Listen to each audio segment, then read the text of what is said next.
The Hospice Society is a center for grief support. It's not a medical center. We do not have patients here. We are a place where people can come and in safety and confidentiality and all the rest of a safe place to land when they're suffering from grief. We're coming up on our 40th anniversary. We didn't actually open our first Chilliwack Hospice Society until 2005.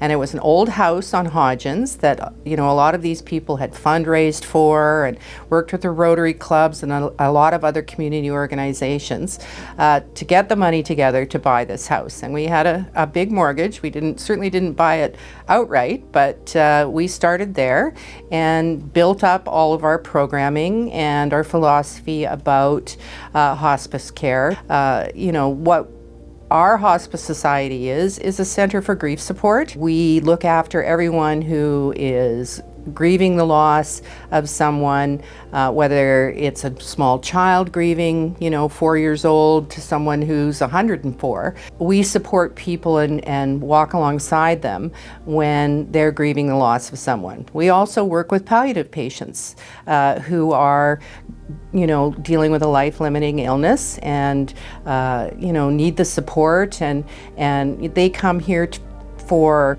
one-to-one support. They come here for our relaxation program.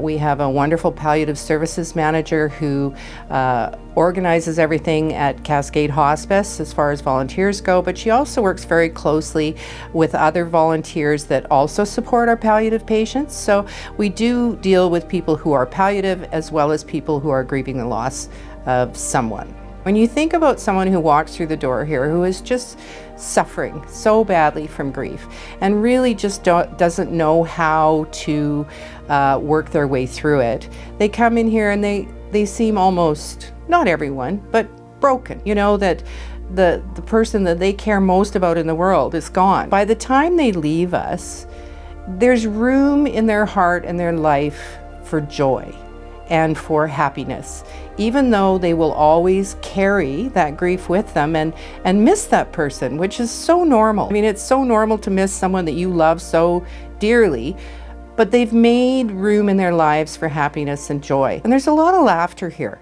Once upon a time, we were dealing with people who had lost a husband or a child or whatever of natural circumstances. Now we deal with trauma, we deal with suicide and drug poisoning and family violence and murders and all sorts of things. When you hear something in the news that's gone on in this community, we are usually involved with helping that family recover, hopefully, because this is a safe place for them to come and express what it is they're going through.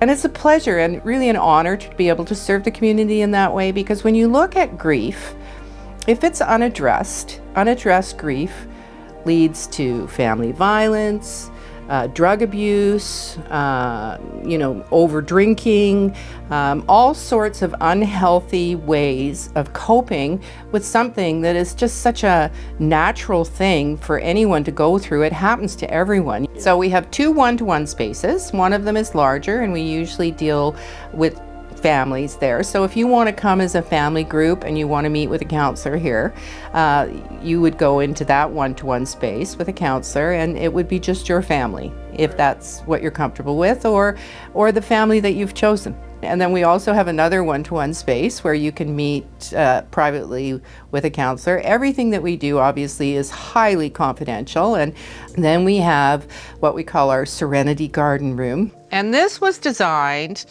to feel like someone's living room. So as you can see, we have a fireplace here.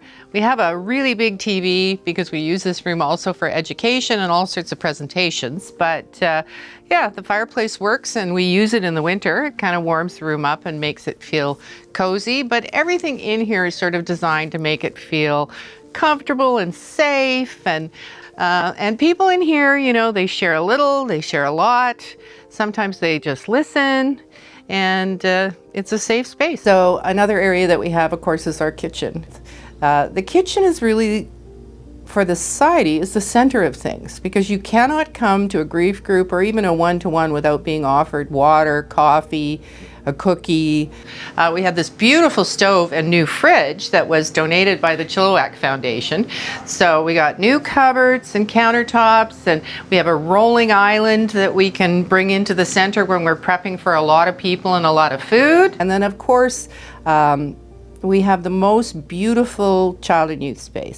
And kids tend to express themselves differently than adults, obviously. And the 2 child and youth managers that we have work with the kids in there, but they'll also go upstairs and work with them in the art room, because kids also love art projects, and it gets them talking, and it gets them communicating. Now look at these beautiful pour paintings. They were created by a group of kids that are being encouraged to kind of express what they're feeling and all the rest of it. And it's a really great opportunity to get people focused on doing something that sort of opens them up and gets them talking. Art is such a great avenue for that. We are so fortunate that our board and our Thrifty Boutique staff had the foresight to think we need to make a move to a bigger store.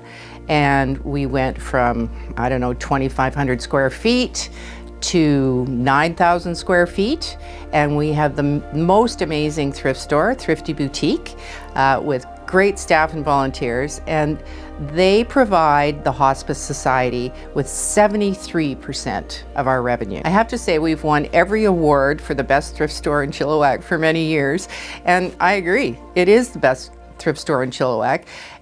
But that's because the community supports us. I mean, if you think we've been operating for 40 years and everything we provide to the community is still free. So if you are feeling grief in your life and you pick up that phone and call us, then we are going to make sure that we welcome you in here to whatever kind of service that you'd like. But honestly, I mean, the most important thing is to walk through that front door or to make that call. You don't have to go through a doctor or whatever.